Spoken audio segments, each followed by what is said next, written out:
बुद्धिनेत्राय घोरसंहारः सकललोकाय सर्वभूताय सत्यसाक्षात्करा शम्भो शम्भो शङ्करा।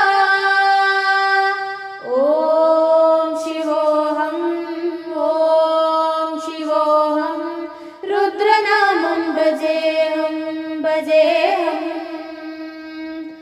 अंड ब्रह्मांड कोटि अखिल परिपालना पूर्ण जगत्कारण